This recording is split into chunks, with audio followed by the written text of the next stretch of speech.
이 창세기 15장은 하나님께서 이제 신약의 구원의 모형인 아브라함을 보여주시기도 하시고, 또 아브라함과 그의 씨를 향한 언약을 체결하셨잖아요, 주님이. 이 15장은 그 언약을 다시 재확정하는 그 기록을 보여주고 있습니다. 그래서 우리가 1절부터 우리가 읽어보도록 할게요. 1절, 15장 1절. 다 같이 시작. 일 뒤에 주의 말씀이 환상 속에서 아브라함에게 임하여 이르시되, 아브라함아 두려워하지 말라. 나는 네 방패요 네가 받을 지극히 큰 보상이니라. 네. 주님께서 이제 아브라함에게 말씀으로 나타나신 거예요, 그죠? 근데 그 말씀이 환상 속에서 나타났다고 합니다.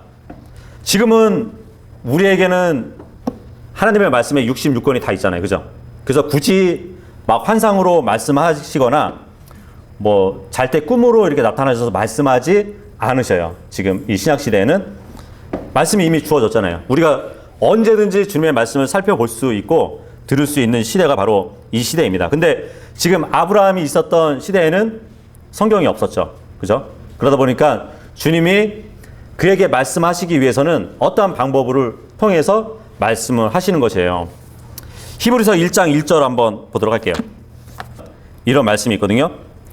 지나간 때에는 여러 시대의 다양한 방식으로 대언자들을 통해 조상들에게 말씀하신 하나님께서, 하나님이 다양한 방식으로 여러 시대에 사는 대언자들한테 말씀을 하셨대요. 다양한 방식. 어떠한 방식이냐면 꿈으로도 말씀하시고 환상으로도 말씀하셨던 그러한 방식으로 말씀하셨다는 것이죠. 2절에 보시면 이 마지막 날들에는 자신의 아들을 통해 우리에게 말씀하시고 그 아들을 모든 것의 상속자로 정하셨으며 그분께서 또한 그 아들로 말미암아 세상들을 만드셨느니라. 지금 이 마지막 때는 예수 그리스도 그분을 통해서 말씀하셨다고 합니다. 물론 예수님이 초림 때 오셨을 때 직접 육성으로 말씀하신 것도 있지만 지금 우리가 가지고 있는 이 말씀이 바로 예수 그리스도의 말씀 대신 기록된 말씀인 것이죠. 네. 어쨌든 이 시대 말고 예전 시대들은 다양한 방식으로 주님이 말씀을 하셨다는 것이에요. 네. 민수기 12장 6절도 한번 보도록 하겠습니다. 그분께서 이르시되 이제 내 말들을 들으라. 너희 가운데 대언자가 있으면 나 주가 환상 계시로 나를 그에게 알리기도 하고 또 꿈으로 그에게 말하기도 하리라. 이게 바로 주님께서 말씀하실 때 다양한 방식으로 말씀하신 것이에요. 이 외에도 뭐 동물의 입을 통해서도 말씀하시기도 하시고요. 그 외에 여러 가지 방식도 있습니다. 근데 가만히 보면 지금 본문의 1절에서는 주님의 말씀이 환상 속에서 아브라함에게 임하셨다고 하거든요. 근데 지금 민수기에도 보면은 너희 가운데 대언자가 있으면 하나님이 환상 계시로 말씀을 하신다고 그랬단 말이에요. 그렇다면은 아브라함은 대언자라고 봐야 되겠죠, 그죠? 대언자들에게 그렇게 말씀하셨다 하시니까. 창세기 20장 7절 한번 보세요. 주님은 대언자들한테 그렇게 나타내서 말씀하신다고 하셨는데 지금 아브라함에게 그렇게 나타나셨다면 아브라함도 대언자라는 말입니다. 창세기 20장 7절에 보면 그러므로 이제 그 남자에게 그의 아내를 돌려주라.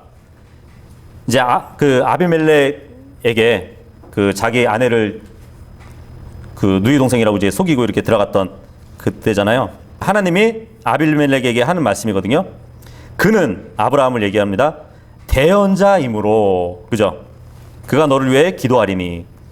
아브라함도 대언자라고 성경에 지금 말씀하고 있는 것이에요. 그러니까 아까 민수기의 말씀처럼 대언자들에게는 환상 계시로 말씀하시고 꿈으로 말씀하신다는 그 일을 아브라함에게 지금 하시고 계시는 것이거든요. 주님의 말씀이 환상 속에서 아브라함에게 임하여 말씀하셨어요. 뭐라고 말씀하시냐면 첫 마디로 두려워하지 말라 이렇게 말씀을 합니다. 두려워하지 말라. 왜 두려워하지 말라고 말씀하셨을까요? 갑자기. 우리가 14장에 살펴봤듯이 아브라함은 자기 집안에서 태어난 사람들을 무장시켜가지고 자기 조카 롯을 구하기 위해서 그 연합된 왕들을 쫓아갔잖아요. 그죠? 전쟁을 치렀잖아요. 물론 아브라함은 승리를 거뒀습니다.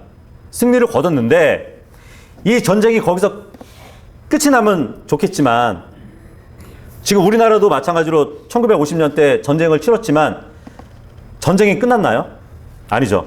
지금은 휴전이잖아요. 그죠? 언제든지 전쟁이 다시 일어날 수 있는 일이 있거든요. 마찬가지로 지금 아브라함도 마음속으로 두려워했던 게 뭐냐면 전쟁에서 비록 승리했지만 패배한 그 왕들이 다시 복수전을 치르기 위해서 언제든지 쳐들어올 수 있는 상황이었거든요. 그렇기 때문에 마음속으로 두려워했던 것이에요. 그게 이제 첫 번째 이유라고 보면 이제 두 번째 이유는 아브라함은 지금 하나님께 약속을 받은 자예요. 어떤 약속을 받았냐면 씨를 많이 번성케 해주신다는 그 약속을 하셨잖아요. 그리고 땅에 대한 약속도 해주셨는데 지금 그 언약이 이루어지지 않았단 말이죠. 그래서 어떻게 보면은 하나님의 침묵에 대한 그 마음에 상함이 있었던 것 같아요. 예. 그래서 잠언 13장 12절에 이런 말씀이 있거든요. 소망이 늦추어지면 마음이 상한다는 말씀이 있어요. 예. 마찬가지로 아브라함도 하나님의 약속을 기다렸지만 너무 그 소망이 늦추어지니까 마음이 상해 있던 것이에요. 그래서 그 두 가지로 두려워하고 있었습니다. 그래서 지금 주님은 아브라함에게 나타나셔가지고 두려워하지 말라고 그렇게 말씀을 하고 있는 것이에요. 근데 보니까 주님은 아브라함의 방패가 되주신다고 말씀을 합니다. 그죠? 나는 네 방패요 하잖아요. 그죠? 방패가 뭔지 알죠? 예.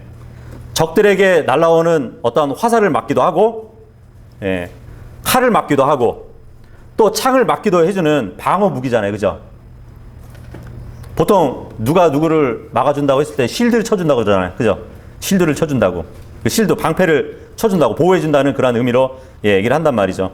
마찬가지로 지금 다른 그 왕들, 다시 언제든지 쳐들어올 수 있는 왕들이 있었기 때문에 주님은 내가 방패가 되어줄 테니까 두려워하지 말라 이렇게 말씀을 하고 있는 것이에요. 잠언서 30장 5절에 보면 주님은 자기를 신뢰하는 자들에게 방패가 되어주리라 하는 말씀이 있습니다. 예. 우리도 주님께 보호하심 받으려면 주님을 신뢰해야 돼요. 주님을 신뢰하는 자들에게는 방패가 되어주신다고 말씀하셨거든요. 그 성경 시편에 보면은 이제 다윗이 여러 번에 걸쳐서 주는 나의 방패시오라는 기록을 많이 했거든요. 예, 자기의 신앙 고백이 그거였어요. 주님은 나의 방패가 되신다고. 시편에 6번이나 그렇게 기록을 했습니다. 다윗은. 여기 1절에 보면은 아브라함이 얘기한 게 아니라, 아브라함의 고백이 아니라 주님이 직접 말씀하신 것이에요. 예. 나는 네 방패가 되겠다고. 예. 주님은 다윗에게 내가 네 방패가 되겠다는 말씀을 하지 않았어요. 오히려 다윗은 주님은 나의 방패가 되실 것이라 그렇게 말씀하셨는데 여기서는 직접적으로 주님이 아브라함에게 내가 네 방패가 되어주리라는 말씀을 하셨습니다. 그리고 방패뿐만 아니고 네가 받을 지극히 큰 보상이라고 말씀을 합니다. 한번 보세요. 네가 받을 지극히 큰 보상이 나라는 얘기예요. 네. 내가 너에게 큰 보상을 준다고 말씀하신 게 아니라 지극히 큰 보상이 바로 나다라고 말씀을 하고 계시는 거거든요. 성경에 보면 이 보상에 대해서 몇 구절 나오는데 시편 127편 3절 한번 보세요. 이런 말씀이 있습니다. 보라, 자식들은 주의 유산이요 태의 열매는 그분의 보상이로다. 예. 어머니가 아이를 뵈면 그 아이가 주님의 보상이래요. 지금 여기도 딸들이 있는데 예. 이 딸들, 그러니까 보상이 따블이네, 그죠? 예. 따블 보상이 여기 있네. 예. 그러니까 아이를 갖게 되면 그 엄마 태에 있는 자식들이 주님의 보상이라고 말씀을 하고 있습니다. 이 보상에서 조금 더 큰 거는 큰 보상이라고 하겠죠, 그죠? 시편 19편 7절에서 9절까지 보시면 주의 율법은 완전하여 혼을 회심시키고 주의 증언은 확실하여 단순한 자를 지혜롭게 하며 주의 법규들은 올바라서 마음을 기쁘게 하고 주의 명령은 순수하여 눈을 밝게 하는도다. 주의 두려움은 깨끗하여 영원토록 지속되고 주의 판단들은 진실하고 전적으로 의로우니 그것들은 금보다 참으로 많은 정금보다 더 사모해야 할 것들이며 또한 꿀과 벌집보다 더 달도다. 주의 종이 또한 그것들에 의해 경고를 받나니 그것들을 지킬 때에 큰 보상이 있나이다. 네. 아까 태의 열매는 보상이었는데 주님의 그 증언, 주님의 율법, 주님의 법규, 주님의 명령, 주님을 두려워하고 그분의 판단을 지킬 때에는 큰 보상이 주어진대요. 예. 큰 보상. 근데 지금 본문에 15장 이전에는 그냥 보상도 아니고 큰 보상도 아니고 지극히 큰 보상이라고 그래요. 1절에. 그죠? 예. 어떤 보상보다도 제일 큰 보상이라는 것입니다. 근데 그 보상이 내가 줄 보상이 아니라 내가 지극히 큰 보상이래요. 이거는 주님께서 아브라함에게 씨들을 약속하셨잖아요. 그 씨들 가운데 예수 그리스도가 탄생할 거란 말이에요. 예. 그분이 바로 아브라함이 받는 지극히 큰 보상인 것이에요. 네. 그거를 지금 말씀하고 있는 것입니다. 바로 예수 그리스도의 탄생. 구원자이신 그분이 네 씨로 인해 네 씨 가운데 탄생할 것이다. 그거를 말씀하시는 것이에요. 근데 그 큰 보상이 바로 지금 주님이래요. 주님이 몸을 입고 오시는 거잖아요. 그죠? 예. 그렇게 우리가 이해하시면 될 것 같습니다. 근데 중요한 것은 지금 아브라함은 인내로 기다려야 하는데 그거는 좀 이따 한번 살펴보도록 하겠습니다. 2절 보겠습니다. 본문 돌아와서 15장 2절 읽겠습니다. 시작. 아브라함이 이르되 주 하나님이여 무엇을 내게 주시려 하나이까? 나는 아이 없이 지내오며 내 집의 청지기는 다마스쿠스 출신의 이 엘리에셀이니이다 하고. 네. 즉 무엇을 내게 주시려고 하나이까? 이 말은 이 근동 지방의 관용어예요. 어떻게 하실 겁니까? 네, 그런 관용어거든요. 무엇을 내게 주시려 하나이까? 어떻게 하실 겁니까? 왜냐하면 지금 아브라함은 아무리 뭐 믿음의 조상이라고 하지만 그분의 약속을 오래 기다리다 보니까 조금 마음이 상해 있던 것이거든요. 그러니까 지금 2절에는 아브라함이 이렇게 얘기하는 것이에요. 아니 도대체 어떻게 할 겁니까? 나는 아이가 없이 지내왔다고요. 예, 그렇게 이야기를 하는 것이에요. 성경에 보면은 이제 무엇을 내게 주시려 하나이까 이 말이 딱 한 번 다른 데 또 쓰여요. 호세아서 9장 14절에 보면은 예, 아브라함이 질문했던 그 말이 쓰이는데 호세아서 9장 14절 그 에브라임 지파가 주님 앞에 이제 죄를 짓고 나서 하나님께 심판을 받는 그 문맥이거든요. 이제 호세아 선지자가 그 심판받는 민족들을 보면서 예, 이렇게 말을 하거든요. 호세아서 9장 14절 보면 오 주여 그들에게 주소서 주께서 무엇을 주시겠나이까? 똑같이 물어봐요. 그들에게 유산하는 태와 마른 젖가슴을 주시옵소서. 예, 이게 뭐냐면 심판받는 이스라엘 백성이 더 비참하게 되느니 차라리 오히려 자녀를 갖지 못하도록 예, 해달라고 절망 가운데 지금 하는 얘기예요. 예. 주님 어떻게 하실 겁니까? 계속 이대로 이스라엘 백성을 심판하실 겁니까? 차라리 자녀를 갖지 못하도록 하십시오. 그렇게 얘기하는 거거든요. 그 말이 그렇게 쓰였습니다. 지금 그 본문에 돌아오면 이제 아브라함은 약간 이제 마음이 상해 있었던 것이에요. 난 아이가 없는데 어떻게 하실 겁니까? 이제 그런 의미로 얘기하는 거거든요. 내 집의 청지기는 다마스쿠스에서 온 엘리에셀이니라. 예. 자기 집을 관리하는 사람이 다마스쿠스에서 온 엘리에셀이라는 종인데 그 종에게 지금 신뢰를 갖고 있는 것이에요. 그 상속을 줘야 될 자가 아들이 없으니까 자기가 상속을 줄 수 있는 사람은 이 종이라고 말을 하고 있는 것입니다. 참 이게 히브리어로 보면은 이게 발음이 비슷해요. 청지기 하면은 히브리어로 메색이라는 뜻이거든요. 그리고 다마스쿠스 이것도 히브리어로 다메색이에요. 그리고 그 할 때는 이제 후라는 말 쓰거든요. 그러면 히브리어로 하면은 메세쿠 다메색 발음이 비슷하죠. 네, 메세쿠 다메색. 3절 보도록 하겠습니다. 3절 시작. 또 아브라함이 이르되 보소서 주께서 내게 씨를 주지 아니하셨으므로 보소서 내 집에서 태어난 자가 내 상속자니이다 하매. 그죠?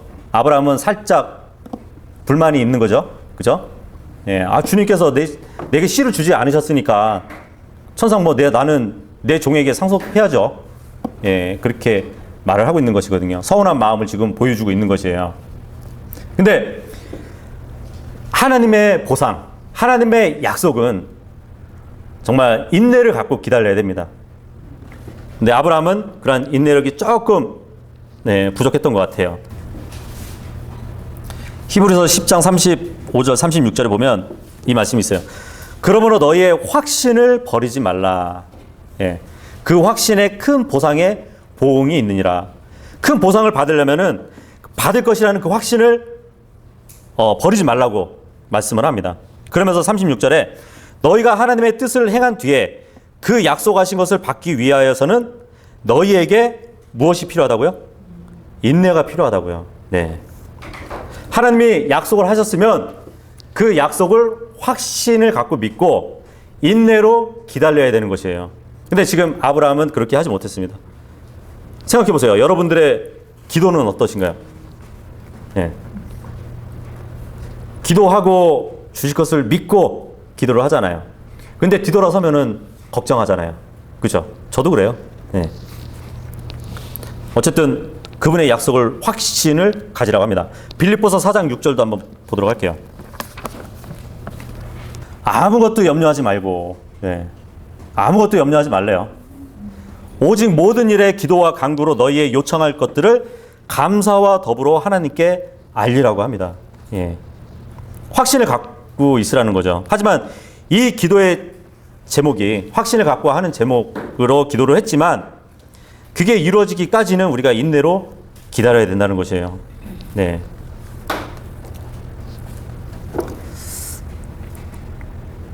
아브라함은 지금 늙게 되었는데 늙을 동안 아들이 없었습니다. 예.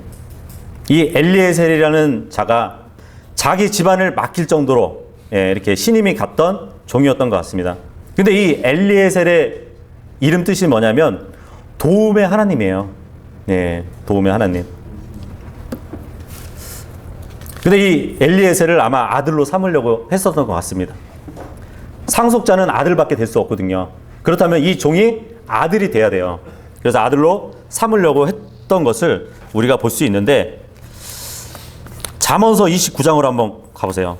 잠언서에 이런 말씀이 있거든요. 21절 읽어볼게요.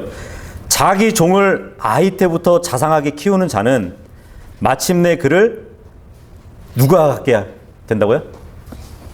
자기의 종을 아이 때부터 자상하게 키우는 자는 마침내 그를 자기 아들같이 되게 하리라 이 말씀을 하고 있어요. 예. 자기에게 뭐 직접적으로 낳은 아들이 없으니까 이자에게 아들로 입양해서 상속을 주려 했다는 그런 마음이 있었던 것 같습니다.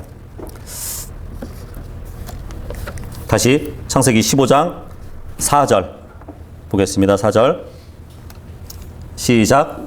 보라 주의 말씀이 그에게 임하여 이르되 이 사람은 네 상속자가 아니요 오직 네 뱃속에서 나올 자가 네 상속자가 되리라 하시니라. 예.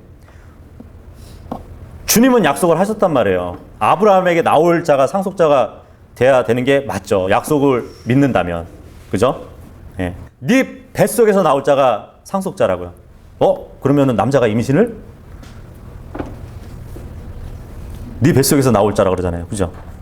예. 그게 아니라 그 중국의 시에 이런 시 들어봤나요? 아버지 날 낳으시고 어머니 나를 기르시나니. 그러니까 한국의 시가 아니고 중국 거예요.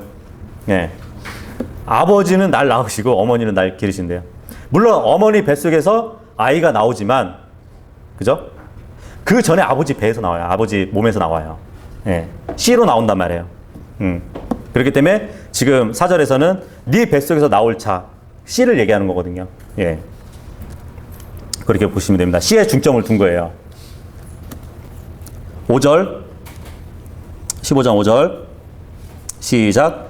그분께서 그를 밖으로 데리고 나아가 이르시되 이제 하늘을 쳐다보고 네가 별들을 셀 수 있거든 세어보라 하시며 또 그에게 이르시되 네 씨가 그와 같으리라 하시니라. 네. 지금 주님이 그를 바깥으로 나가보라고 하지 않아요. 예. 여기 보니까, 그죠? 그를 바깥으로 데리고 나가요. 그죠? 그러면서 별을 한번 쳐다보라고. 자, 별을 보라고. 예. 저 별들처럼 별을 셀 수가 없지. 셀 수 없을 만큼 많지. 그 정도로 네 씨가 많이 번성할 거라고 그렇게 말씀을 하고 있습니다. 예. 이게 시청각 교육이잖아요. 그죠? 예. 주님이 아브라함에게 딱 별을 보여주면서 시청각 교육을 해 주시거든요. 우리가 예수님이 이 땅에서 제자들한테 어떠한 비유를 설명하실 때 보면은 한번 생각해 보셨어요? 그냥 말로만 하신 게 아니라 시청각 교육을 다 하셨어요. 예를 들어 씨 뿌리는 자의 비유를 말씀하실 때는 아마 씨를 한 움큼 쥐우셔가지고 이렇게 보여주시면서 말씀을 하셨을 겁니다. 그리고 그 누룩을 설명하실 때도 아마 그 반죽된 가루에 누룩이 생긴 것을 제자들한테 보여주시면서 바리새인들의 누룩을 조심하라고 이렇게 보여주면서 그런 시청각 교육을 해주셨을 것입니다. 특히 그 예수님께 찾아왔던 바리새인 중에 니고데모가 있었거든요. 니고데모가 왔을 때 성령에 대해서 설명을 해주셔요. 근데 예수님은 그냥 말로 성령을 설명해 주지 않고 니고데모를 밖에 딱 데리고 나가서 바람이 밖에 불잖아요. 바람이 부니까 성령은 이와 같다고. 성령은 이렇게 바람과 같다고 시청각 교육을 딱 해주셨을 것이라고 우리는 추측해 볼 수 있습니다. 참 지혜로운 거예요. 마찬가지로 주님이 지금 아브라함에게 별을 보여주시면서 네 씨가 그렇게 될 것이라는 그런 교육을 해주고 계십니다. 근데 이 언약이 언제 성취되냐면 신명기 10장 22절에 보면은 야곱과 자기 아들 12아들하고 이집트에서 살았거든요. 이집트로 내려갔을 때 그 이스라엘의 수가 70명이었어요. 근데 400년 후에는 하늘의 별과 같이 많아졌다고 기록이 되어 있습니다. 6절 보도록 하겠습니다. 6절 시작. 아브라함이 주를 믿으니 그분께서 그것을 그에게 의로 여기시며. 지금 아브라함은 주님의 말씀을 믿었어요. 주님이 약속을 믿었습니다. 주님의 말씀, 그 약속을 믿었다는 것은 곧 주님을 믿었다는 얘기예요. 근데 이게 로마서 4장 3절에 인용해서 쓰이거든요. 그러면 보통 구약에 있었던 문구를 신약에 와서 쓰려면은 그대로 써야겠죠. 주를 믿으니 그분께서 그것을 그에게 의로 여기시고. 근데 신약에 와서는 이 주라는 말이 하나님으로 바뀌어요. 아브라함이 하나님을 믿으니 그분께서 그것을 의로 여기셨다고. 그러니까 주님과 하나님은 같이 바꾸어 쓸 수 있는 칭호로 우리가 볼 수 있습니다. 그래서 성령께서 의도적으로 이렇게 바꿔주셨던 것 같아요. 근데 주님은 그것을 그에게 의로 여기셨다는 것은 그의 믿음을 그에게 의로 여기셨다는 말입니다. 그 믿음. 근데 여기서 6절에 보면은 아브라함이 주를 믿으니 했을 때 그냥 현재형이 아니라 문법적으로 보면 미완결 과거 시제로 되어 있어요. 이게 무슨 말이냐면 이때부터로 시작해서 아브라함은 주님을 계속해서 믿고 살았다는 말입니다. 믿음이라는 게 어떠한 역할을 하냐면 하나님의 의를 들어올 수 있게 하는 통로 역할을 해요. 그게 믿음이라고 보시면 됩니다. 근데 여기 보시면 또 아브라함이 주님을 믿었어요. 그랬더니 그에게 의롭다함을 넌 의로운 사람이야 하고 여기셨다고 말씀하시죠. 여기셨다. 근데 이 여기셨다는 게 넌 의롭지 않지만 그러니까 의롭다고 쳐줄게. 이런 말이 아니에요. 여기셨다는 말은 정말 그렇게 보시는 거예요. 뭐 넌 불의하지만 의롭다고 여겨줄게. 이러한 의미가 아니라는 것이에요. 여기 영어로 뭘로 쓰여 있죠? 여기시고를 카운티드죠. 센다는 얘기잖아요. 하나님이 숫자를 세시는데 10개를 요구하셔요. 근데 하나하나 쉬어봤더니 10개야. 이 10개는 10개예요. 세봤더니 9개밖에 안 되는데 그냥 10개로 쳐줄게. 10개로 여겨줄게. 이런 의미가 아니란 얘기예요. 그러니까 아브라함이 정말 의롭다고 의로운 사람이 된 것이에요. 그렇게 보시면 됩니다. 근데 이 하나님을 믿었을 때 의로 여겨주시는 이 말씀은 모든 시대에 하나님을 믿으면 다 의로 여김을 받는 진리입니다. 마찬가지죠. 우리도 예수 그리스도를 믿고 다 의로운 사람으로 된 거예요. 7절 읽어보겠습니다. 7절 시작. 또 그에게 이르시되 나는 이 땅을 네게 주어 네가 그것을 상속하게 하려고 너를 갈대아 사람들의 우르에서 데리고 나온 주지라 하시매. 주님은 아브라함에게 약속하신 것을 다시 한번 상기시켜 주시고 다시 확정해 주시는 그 말씀이신데 시편 105편 42절에 보면 아브라함에게 하신 주님의 약속은 거룩한 약속이라고 기록되어 있습니다.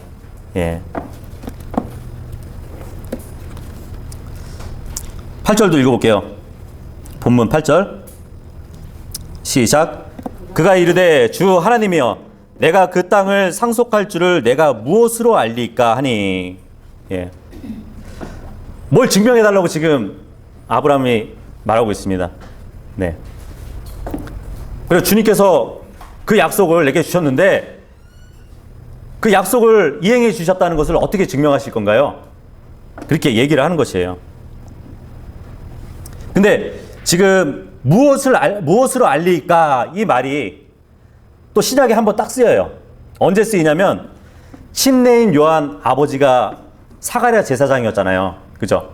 근데 사가랴 제사장의 이 아내도 연로했어요. 엘리사벳이었는데 그 엘리사벳이 연로해서 아이를 낳지 못했는데 천사가 나타나서 그 아이를 줄 거라고 그렇게 얘기했을 때 사가랴가 똑같은 말을 해요. 그것을 무엇으로 알릴까 이렇게 얘기를 합니다. 마찬가지로 지금 아브라함도 시에간에서 약속을 받았는데 똑같이 얘기를 하잖아요. 무엇으로 알릴까 그 상속받을 줄을 그렇게 얘기하는데 어떻게 보면 표적을 달라고 하는 거거든요. 보통 그 계약이라는 게 있잖아요. 계약이라는 게 그냥 말로써 하는 게 구두계약이라고 하죠. 그죠? 구두계약이 효력이 더 좋을까요? 아니면 증서에다가 써서 사인까지 받는 게 더 효력이 있을까요? 당연하겠죠. 증서에다가 사인해서 계약금까지 받으면 더 확실한 거잖아요. 그죠? 지금 아브라함은 주님의 약속을 말씀으로 믿었어요. 믿었지만 그 표적을 보여달래요. 우리 자꾸 구두로만 말씀하지 마시고 계약서를 씁시다. 지금 아브라함은 얘기하는 것이에요. 9절 한번 읽어보도록 할게요. 9절 시작. 그분께서 그에게 이르시되 나를 위하여 3년 된 암송아지와 3년 된 암염소와 3년 된 순양과 산비둘기와 집비둘기 새끼를 가져오라 하시니라. 마치 아브라함은 어떠한 표적을 보여달라고 했을 때 주님은 이러한 희생물들을 가져오라고 합니다. 마치 이제 기도원이 주님 앞에서 표적을 봤던 그거와 굉장히 유사하거든요. 사사기 6장으로 가보도록 할게요. 사사기 6장 17절부터 한번 보시면 16절부터 보실게요. 16절. 주께서 그에게 이르시되, 이제 여기 기드온이라는 뭐 유명한 300용사를 이끈 기드온 알죠? 장군? 주께서 그에게 이르시되 내가 반드시 너와 함께하리니 네가 한 사람을 치듯 미디안 족속을 치리라 하심으로, 예, 주님은 말씀으로 이렇게 할 것이라고 약속을 하셨는데 기드온도 똑같이 아브라함과 같이 이렇게 얘기합니다. 그가 그분께 이르되 이제 내가 주의 눈앞에서 은혜를 입었거든 주께서 나와 이야기하고 계신다는 표적을 내게 보이소서. 예, 보여달라 이거예요. 예. 우리가 고린도전서 1장 22절인가요? 거기 보면은 유대인들은 표적을 구하고 이렇게 나오죠. 주님은 물론 우리는 보지 않고 믿는 믿음을 원하세요. 교회는. 근데 유대인들에게는 내가 너에게 표적을 보여준다는 것은 약속이에요. 예, 그들은 보여주면서 믿으라고 이렇게. 그러니까 유대인들은 표적을 보고 믿을 수 있는 그런 조건을 갖고 있는 민족입니다. 예, 표적을 언제든지 요구할 수 있어요. 주님께. 지금 기드온도 주님의 말씀을 받았지만 함께 계신다는 것을 표적으로 보여주십시오. 그랬더니 이제 18절부터 이렇게 말씀을 합니다. 원하건대 내가 내 애물을 가지고 주께 와서 그것을 주 앞에 둘 때까지 이곳에서 떠나지 마소서 하니 그가 이르되 네가 다시 올 때까지 내가 기다리라 하니라. 기드온이 안으로 가서 염소 새끼 한 마리를 예비하고 밀가루 1레바로 누룩 없는 납작한 빵을 만든 뒤 고기는 바구니에 담고 국은 냄비에 담아 상수리 나무 밑에 있는 그분께 갖다 바치매. 주님께 기다리래요. 그래 놓고 지금 이 일을 하고 있어요. 시간 많이 걸렸겠죠. 그죠? 예. 그 기다리는 주님은 이렇게 하고 이제 갑니다. 하나님의 천사가 그에게 이르되 고기와 누룩 없는 납작한 빵들을 가져다가 이 바위 위에 놓고 국을 쏟으라 하므로 그가 그대로 하니라. 그때 주의 천사가 자기 손에 든 지팡이 끝을 내밀어 고기와 누룩 없는 납작한 빵들의 댐에 그 바위에서 불이 올라와 고기와 누룩 없는 납작한 빵들을 태워버렸고 그때 주의 천사는 그에게 떠나 보이지 아니하심으로 기드온이 그가 주의 천사임을 깨닫고 이르되 슬프도다 오 주 하나님이여 내가 얼굴을 마주 대하여 주의 천사를 보았나이다 하매. 예. 그 주님께 제물을 바치니까 불로 다 살아버린 거예요. 그래서 그 표적을 보고 믿을 수 있었습니다. 마찬가지로 지금 아브라함도 희생물들을 가지고 이제 주님께 나아갑니다. 지금 3년 된 짐승들을 가지고 나가요. 예. 근데 이 짐승들은 어떻게 보면 이제 예수 그리스도의 성품의 일부분들을 다 갖고 있는 짐승들이거든요. 근데 지금 아브라함이 준비한 이 짐승들은 앞으로 출애굽한 백성들이, 그 이스라엘 백성들이 성막에서 하나님께 드릴 때 쓰는 화목 제물들이에요. 예. 3년 동안 된 그 짐승들. 예수님이 3년 반 동안 이 땅에서 사역하신 그 기간과 매우 같다고 보시면 됩니다. 본문 10절 읽겠습니다. 시작. 그가 이 모든 것을 그분께 가져다가 그것을 중간에서 쪼개고 각각의 조각을 서로 마주보게 놓았으나 새들은 쪼개지 아니하였으며. 네. 저번에도 한번 말씀드렸던 것 같은데 히브리어로 언약. 예, 언약이라는 말의 뜻이 뭐냐면 쪼개다라는 말이 있어요. 그 뜻이 있어요. 지금 주님은 짐승들을 가져와서 중간에서 나누라고 합니다. 조각으로. 그냥 반으로 뚝 잘라가지고 오른쪽 왼쪽으로 두는 거예요. 짐승을 반으로 쪼개가지고. 네. 그래서 고대 근동 지방에서는 두 사람이 언약을 할 때 새끼손가락을 걸고 도장까지 찍고 이렇게 하지 않고 이렇게 짐승을 잡아가지고 반으로 쪼개서 오른쪽 왼쪽으로 둬요. 그리고 그 중간 사이를 지나갑니다. 한 명씩. 예. 그러면 언약이 체결되는 것이에요. 예. 지금 주님은 그러한 언약을 예, 그 언약의 행위를 지금 하시려고 하는 거거든요. 근데 이제 그 짐승들을 다 반으로 쪼갰어요. 쪼개서 벌려놨는데 여기 보니까 새들은 나누지 않았다고 기록되어 있죠. 그죠? 근데 율법에도 보면은 짐승들 중에서 새들은 날개는 젖혀가지고 찢어도 되는데 나누지 말라는 법이 있어요. 네. 왜 나누지 않은지는 잘 모르겠어요. 너무 조그매서 그런지. 네. 하여튼 새는 이렇게 몸을 나누지 말라고 기록되어 있습니다. 근데 율법에도 똑같이 예, 이렇게 새를 자르지 말라고 되어 있어요. 어쨌든 오늘은 여기 10절까지 예, 우리가 살펴봤는데 이제 본문 1절에 보면은 이제 하나님은 자신을 아브라함에게 주실 지극히 큰 보상이라고 말씀을 하셨습니다. 결국은 그 보상이 누구한테까지 전해졌나요?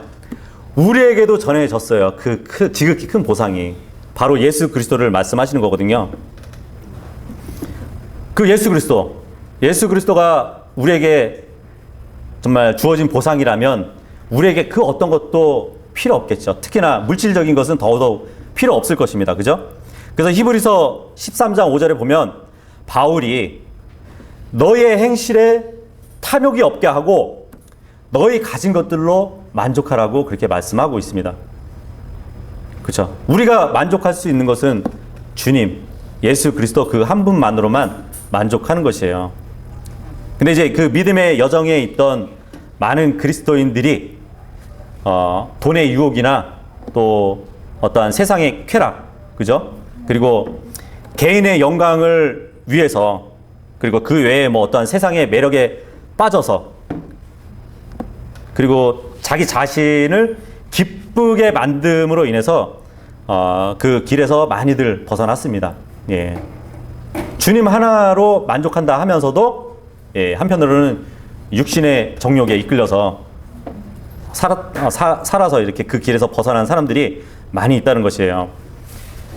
우리에게 주어진 지극히 큰 보상이신 예수 그리스도, 예, 정말 이 깨어지지 않는 그분과의 영적 교제가 우리가 쭉 이어진다면 그분의 친근함 가운데서 우리가 신앙생활을 할 수 있고 또 그분께서 우리에게 충분히 돌보시는 그러한 삶에서 정말 주님의 은혜를 맛볼 수 있을 것입니다. 그러니까 주님의 사랑을 우리가 받고 정말 순종함 가운데서 우리가 신앙생활을 영위할 수 있도록 항상 주님을 좇는 삶을 사시기를 바라겠습니다. 네.